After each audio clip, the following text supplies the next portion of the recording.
Yeah, here, for those who doesn't know what IELTS is, so IELTS test is the International English Language Testing System. Yeah, and it is designed to help you work, study, or migrate to a country where English is a native language, and this includes countries such as Australia, Canada, New Zealand, UK, and the USA. Um, what is it? Not only that it is limited to all these countries, but also some other countries like Thailand, Japan, and some other Asian countries as well at some point. Yeah. And IELTS is graded on a scale of 1 to 9. Yeah, it's not 1 to 10, or unlike TOEFL, like 600 something. Yeah, but this one, it's only limited to 9. Yeah. Okay. For the skills that are tested, there are 4 different skills. We have listening, we have reading, writing, and speaking. Okay, let's start with listening section. So IELTS listening, yeah, this test is designed to test how well you can understand main ideas and specific factual information, recognize the opinions, attitudes, and purpose of a speaker, follow the development of an argument. And there are 40 questions, yeah, with a variety of question types. Yeah, there are like multiple choice questions, and then matching plans, and then map, diagram labeling, form note, table, flow chart, summary completion, sentence completion. So I believe that every one of you has already done such things, yeah, on the previous test. Okay. And test takers spend 30 minutes on listening to the audio and 10 minutes to transfer the answers to the answer sheet. So in total, you have 40 minutes to do the test. Okay, right. So the accents itself that you may hear during the listening test are North American, Canadian, or American, and then mostly British, New Zealand, and Australian accents. Yeah, so you might not be that familiar with the accents because these are not the accents that we grew up listening to. Yeah, I think we are more familiar with American instead of British or Australian. Yeah, but for IELTS, we focus more on the British accent. Okay. Right, so for the listening test, we have 4 different recordings. Yeah, the first recording, usually it has this conversation between people that is set in an everyday social context. And then the recording 2, we have a monologue set in an everyday social context, like speech about the local facilities. And then recording 3 is a conversation between up to 4 people set in an educational or training context. For example, university tutor and a student discussing an assignment. And then the last but not least, recording 4 is a monologue on an academic subject. Yeah. So usually recording 1 is the easiest, yeah, but then recording 4 is the hardest, yeah, in the listening section. Okay. Right. I'll just move on to the next one. Okay, this is the example. Yeah, you might have seen this before in the test. Usually you'll be given an instruction, write 1 word only for each answer, and then you'll be given the questions here. Okay, remember, you'll be given some different various question types. Yeah, for this one, it's table completion, we call it. So you'll be given a table, and then there will be some categories, and then you have to be able to complete all the gaps here. Okay, right, so we do have some strategies here. First, to do a listening test, you have to make sure to read and understand the questions before the recording starts. So usually you'll be given like 30 seconds before the recording starts. So you can try to use that 30 seconds to really understand and read the questions. Okay, and then you have to listen attentively to the recording as it is played once. Yeah, so we don't play it twice, yeah, but just once. Okay, and then you have to highlight some keywords if necessary, if there's any. Okay, and then you gotta take notes on your question paper while listening to the recording. So you feel free to actually write something on the question paper, okay, that will not affect your mark at all. Okay, so because you have like 10 minutes extra at the end of the test, right, to transfer all the answers from the question paper to the answer sheet. Okay, and then write the answers within the given word limit for each question. For example, just like what you have seen here, it says 1 word only, so you cannot go more than 1 word. Okay, so that's something that you have to pay attention to. And then the 6th point here, always revise and proofread for spelling and grammar errors before submission. Does it count? Does it matter? Yes, it does matter, because if you miss like 1 L or miss like N or something, like some alphabets, some letters, then it will be marked as incorrect. Yeah. And then number 7, don't leave any questions blank. You will not lose any marks for giving a false answer that's correct. So if you feel like, oh, I didn't catch what it was, so what do I do now? Just test your luck. If something that you feel would make sense there, yeah, in that gap, yeah. So you can do that as well. Okay. Right. So next, the tips and tricks. Okay. So first, of course, practice makes it perfect. So you have to practice listening to different accents and get used to it as well, because you know that you'll be given, now you will hear a few different accents, yeah, during the listening test. Okay, so in my opinion, it's better for you to get used to listen to these different accents. Yeah, how do we do that? There are some references that you can use to help you practice. So, for example, like your stations and podcasts, you can go to ABC Radio from Australia. You can go to CBC, which is Canada. BBC Radio 4 from the UK. So Canada and Canadian and American is like slightly different, but they're pretty much similar. Yeah, but Australia and the UK, they are quite different. Yeah, so you can try to go to these 3 different radio stations or podcasts. And then you can try to go to a streaming platform, for example, Netflix, HBO, Hulu, YouTube, yeah, and some other free streaming platforms, yeah. But these one are paid, unless the YouTube one. YouTube is not paid, yeah. If you are subscribed for the premium, yeah, you will know you won't get any ads. Yeah. Okay, right. So let's move on to the reading section here. Okay, so for the reading section here, the test is designed to assess a wide range of reading skills, including how well you read for the general sense of a passage, read for the main ideas, read for detail, understand inferences and implied meaning, recognize a writer's opinions, attitudes and purpose follow the development of an argument. And there are 3 long texts in total. So there are 3 long passages, yeah, which range from the descriptive and factual, the discursive and analytical taken from books, journals, magazine, and newspapers. But you don't really have to worry about that, because it's still understandable for the test takers. Yeah, it's not like it's like way too advanced to read. Okay, and then the test takers spend 60 minutes on reading and answering 40 questions. Okay, so unlike listening section, where we get 40 minutes in total, yeah, 30 minutes for listening to the audio and 10 minutes to transfer all the answers to the answer sheet.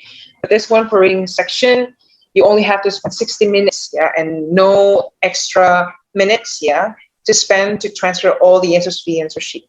Okay, and in total there will be 40 questions, just like listening section. And then the strategies, yeah, strategies itself, yeah. First, it's better for you to read the questions quickly, okay, and see like what type of questions there will be there, yeah, and then skim read the passage before answering. And then it's similar to listening, yeah, where you have to highlight some information that you think will be necessary to help you find the answer. And then read and understand the question carefully. Underline the keywords of each question if necessary.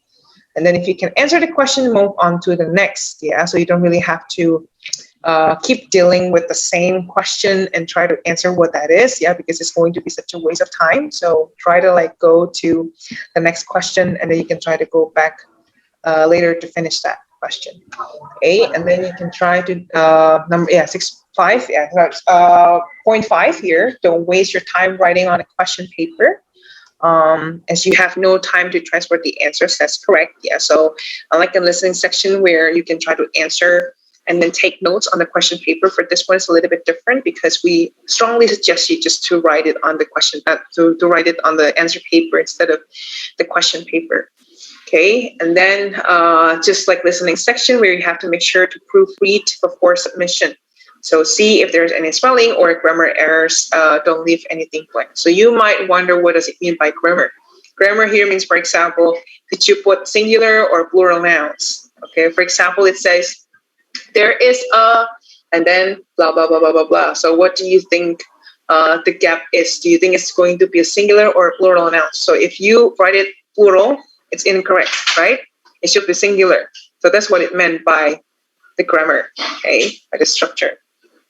Okay, so what are the tips and tricks? So as you see here, how do we improve our reading skill? This is really important. So first, Okay, I'm not gonna lie, and I hate to break it to you, but yeah, you have to read a lot here. Okay, you will only be able to improve your reading skill with time and practice. And then study more vocabs from relevant subjects. Okay, for example, when you try to learn something about economy, then of course they have their own vocabs. Yeah, the same as politics or the same as maybe teaching or something. Yeah, and references that will help you improve. Yeah, we have Business Magazine from British Council, we have BBC News, we have The Economist, New Scientist, National Geographic, Social News Daily, and etc. Okay, these are some of the examples. Yeah, so you can try to take all of these references to help you improve your reading skill. Okay, right, and then let's move on to the third skill. Yeah, that is writing. Okay, so writing here, we have two different tests, test 1 and test 2. Okay, for test 1, as you see here in the first part, you are given a test based on some graphic or pictorial information. Okay, so you'll be given some different diagrams. Yeah, the diagrams are like line graph, bar chart, pie charts, and remember they come with different variables, yeah, and categories.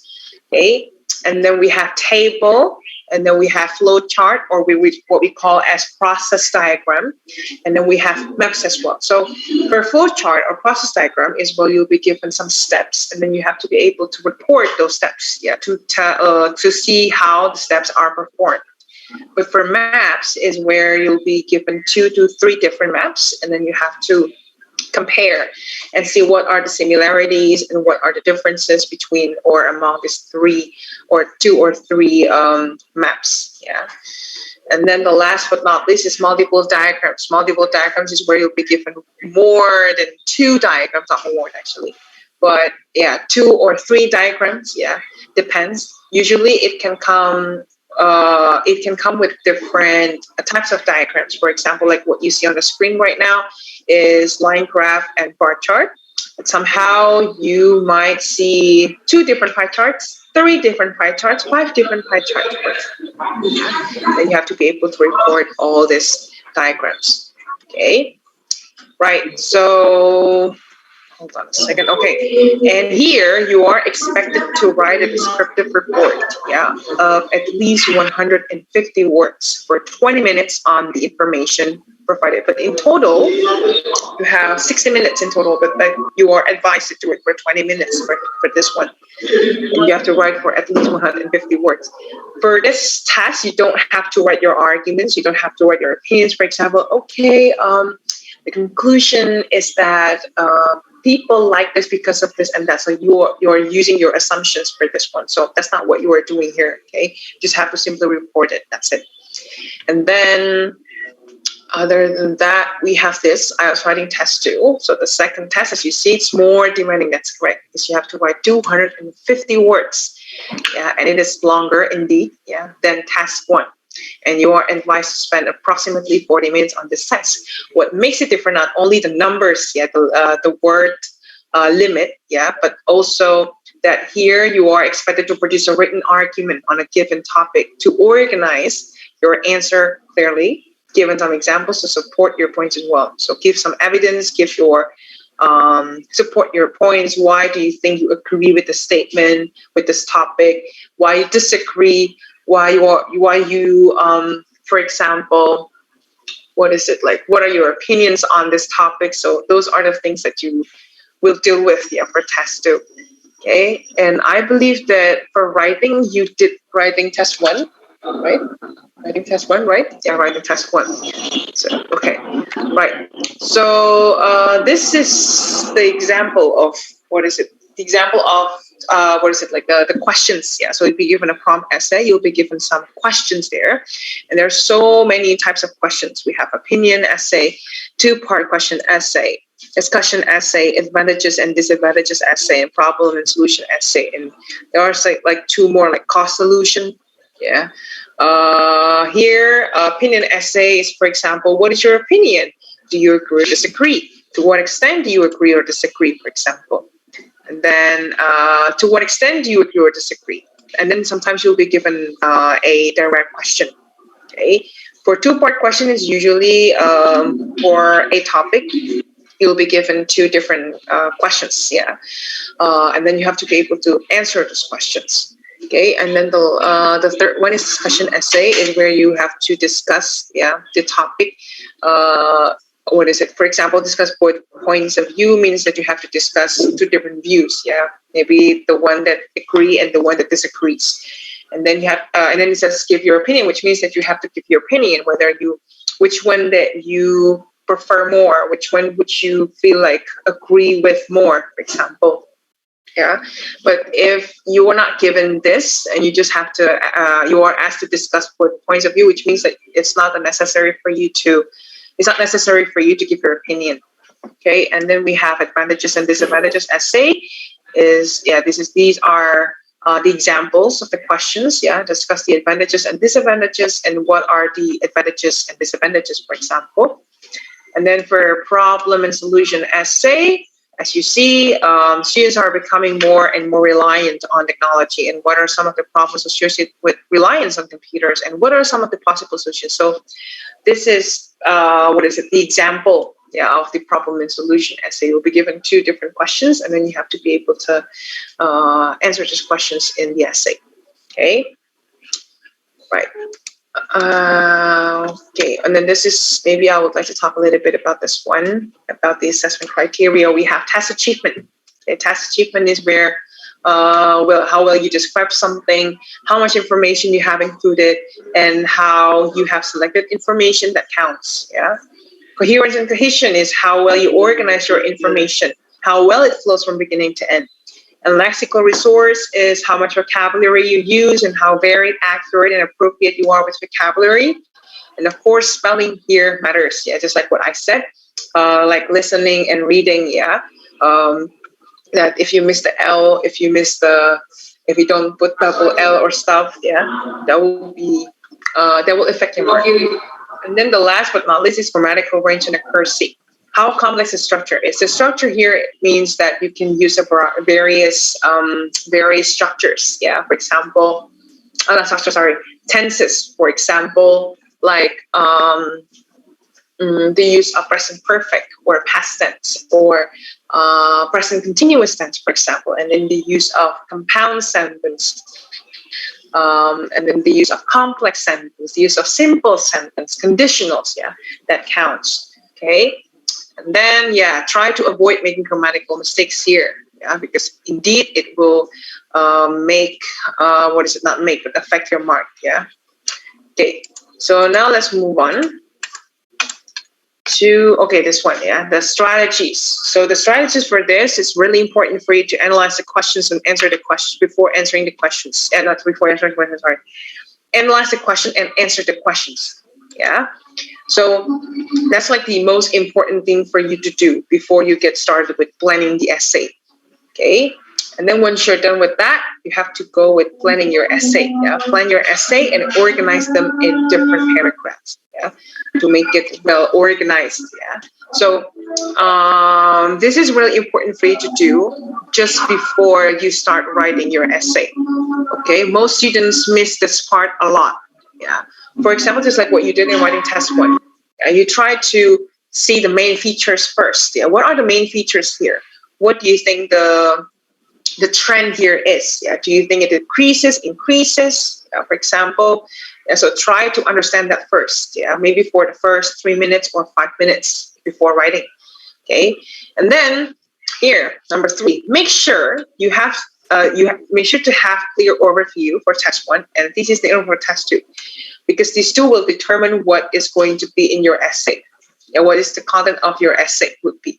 Overview and thesis statement. Both overview and thesis statement will be on the first paragraph, which is the introduction paragraph. Okay, and usually they are on the last sentence of the first paragraph. And then number 4, write over 150 words for test 1 and 250 words for test 2. Okay, so try not to go below these numbers. Why? Because you'll get a penalty. I'm not really sure about the assessment here, because that will be up to the examiner. But we always advise students to always write over 150 and 250. Okay, maybe you can try to estimate it to for about like 180 or 200. That will be fine, and 250 to 280 or maybe 300. That will be okay. Okay, but not too wordy and not too long. Okay, because most probably you're not going to be direct or clear with your essay. Okay. Right, and then avoid repeating the same ideas, phrases, and words. If you can use some other words, yeah, that will be way, way better. So instead of keep repeating, saying traveling, traveling, traveling, you can try to use some other words. For example, going to somewhere, flying somewhere. Yeah, you can try to use all of these phrases instead. Yeah. And then number 6, write conclusion for test 2, but test 1. So what does that mean? So as I said from the previous slides, yeah, that for test 1, you don't have to put your arguments, yeah, and not only arguments, but also you don't have to write a conclusion there, okay, because the overview already says it all, so you don't really have to go with the conclusion. But in test 2, it's a must for you to write a conclusion. Usually it will be on the 4th or 5th paragraph, yeah, of your essay. Okay. Number 7, you must use transition words when you write to score well on coherence and cohesion. Yeah, that's correct. So what are transition words? It's like however, and then not only that, blah, blah, blah, blah, for example. And then in addition to, so those are the transition words. They are strongly suggested for you to write on your essay. Yeah. And then the last but not least, always proofread your essay before submission. This is really important for you to do. Yeah, don't miss this part. Yeah, try to take 5 minutes before submission. Yeah, to really proofread the whole essay. Okay. Right. So now next, moving on to speaking section. Yeah, this is something that we're going to do today as well. Okay. So for speaking, we have 3 different parts. We have speaking part 1, speaking part 2, and speaking part 3. Okay, so speaking part 1, as you see, you are asked questions about yourself and general topics like family, home, work, interests, studies. Yeah, something really general and easy for you to do. Usually you'll be given like 2 different topics. Yeah, and this takes about 4 to 5 minutes. Yeah, actually depending on your answer as well. Yeah, here. Okay, but you don't really have to worry about this first part, because usually the first part is the easiest, yeah, comparing to the other 2 tests, 2 parts. Yeah. Okay, and then the next one, it's a little bit more demanding, yeah, because you're given a card with a topic written on it, and you have to talk on this topic for about 2 minutes. Yeah, 1 to 2 minutes actually, and we'll have a minute to prepare before you start speaking. So there will be a topic card, and then the topic card will say something like this, for example, like describe an important tradition in your family, and you should say what the tradition is, how it is celebrated, when it's celebrated, and explain why the tradition is important to your family. So this is the topic, as you see. I'm going to animate this. Yeah, like for this one, it's just a topic, yeah. And then you have to be able to talk about it within 2 minutes, yeah. So 1 to 2 minutes. Okay. So these points, actually, you don't really have to cover all those points, but I strongly suggest you or advise you to use all these points to guide you while you are for speaking. Yeah. Because the chance of you not getting off topic would be small.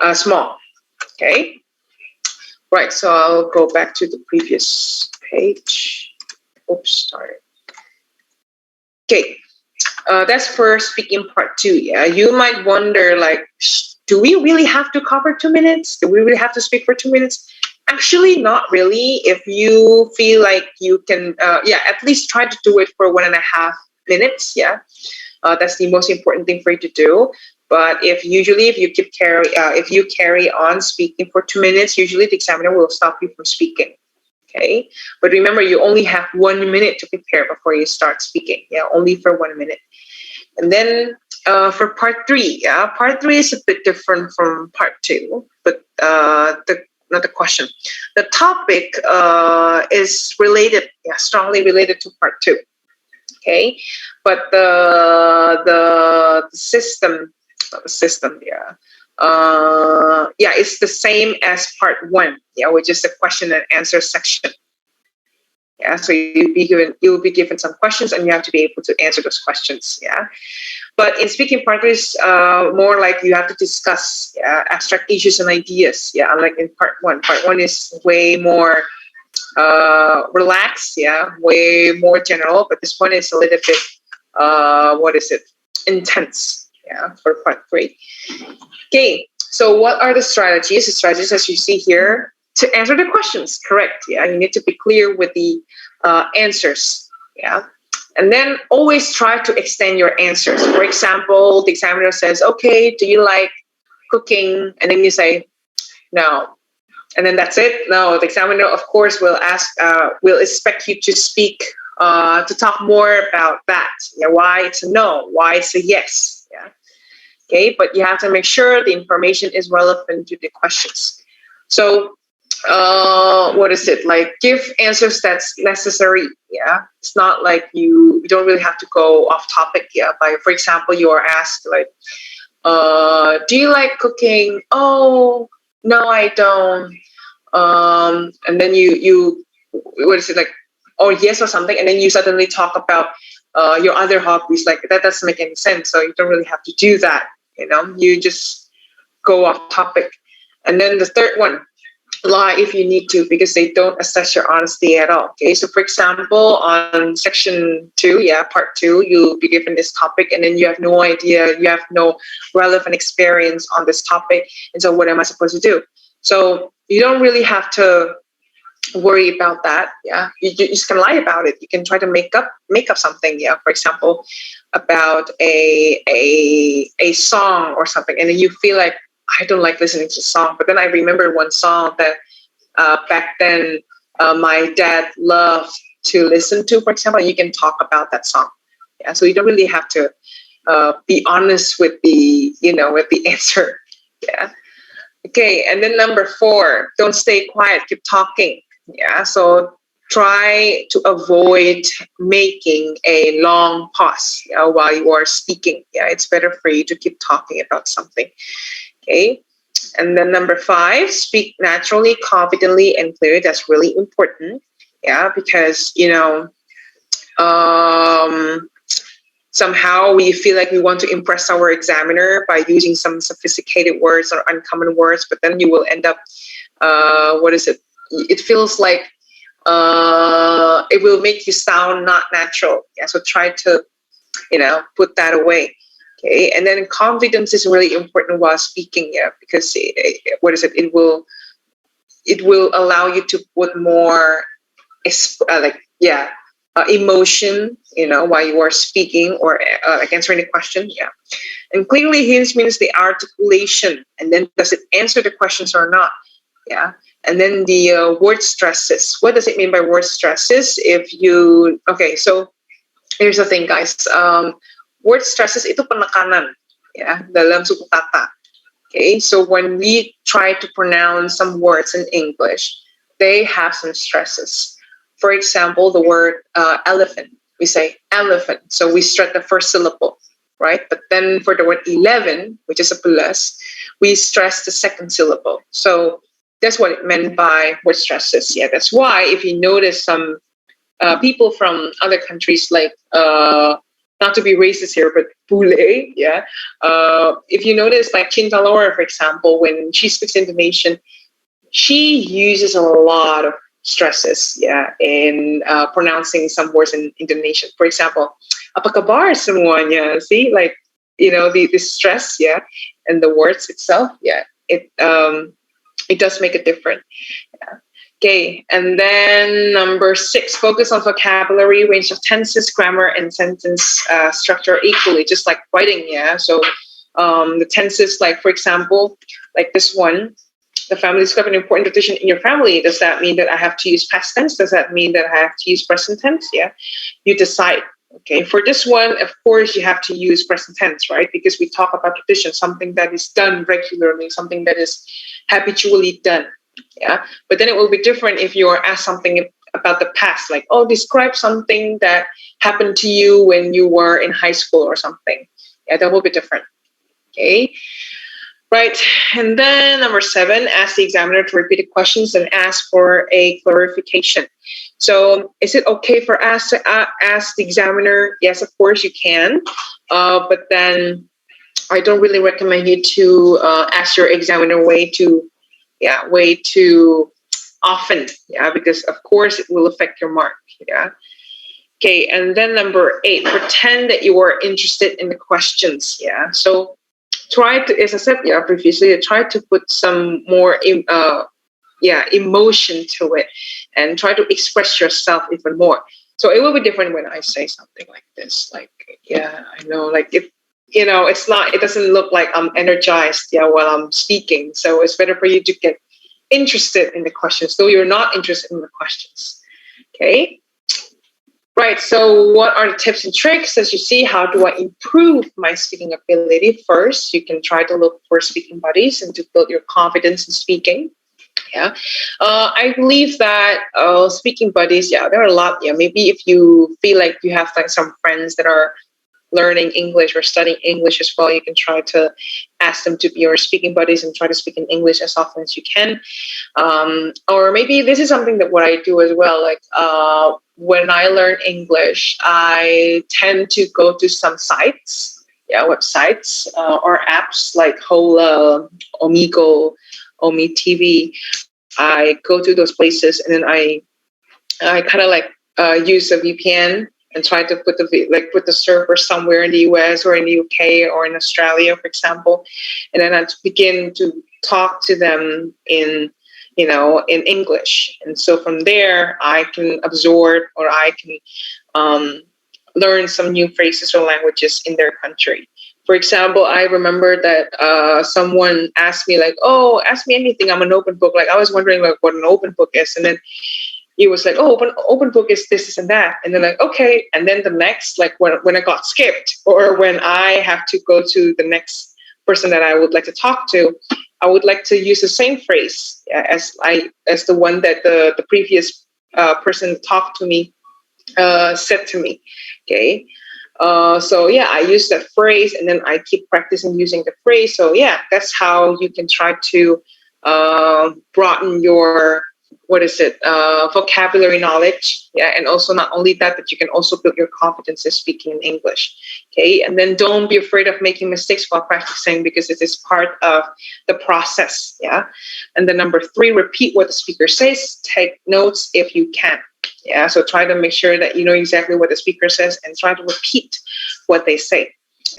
Right. So thank you, Mr. Vinay. Okay. So before we start the speaking test, I would like to tell you the tips and tricks, to do speaking part 2. This is something that we're going to do today. So we're trying to do speaking part 2 for all of the 5 participants. Okay. So I'm going to tell you the technique to do this. Okay. So as you know that we're going to have like a topic to talk about, right? So what you can do, you can try to make a cross like this, for example.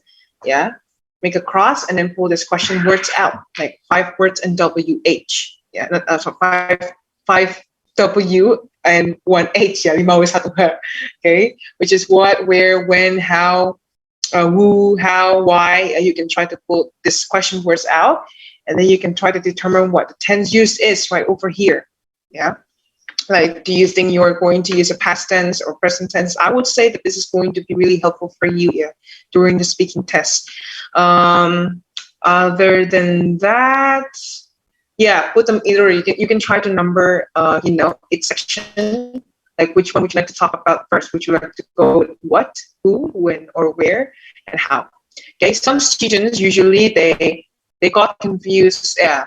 They get confused easily with, should I write like long sentences, or should I go with the points? So it's better for you to go with the points. Try to say, for example, you are asked, describe something that you've ever lost in the past. And then you can try to, go with necklace. And then who, you can say, who found it? My mother. When and where? For example, in the bathroom, and it was late at night, for example. And then how did you lose it? You were in the shower, and then you were in the shower and showering, for example, taking a shower.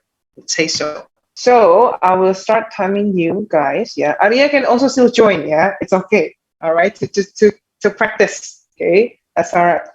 Okay, so I will start timing you. Yeah, for 1 minute. This is a topic. Yeah, it's about book. Describe a book you have read recently, and you should say what kind of book it is and what it is about. What sort of people would enjoy it, and explain why you like it. Okay, right. So I will start timing you for 1 minute, and it starts now.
Semoga bermanfaat.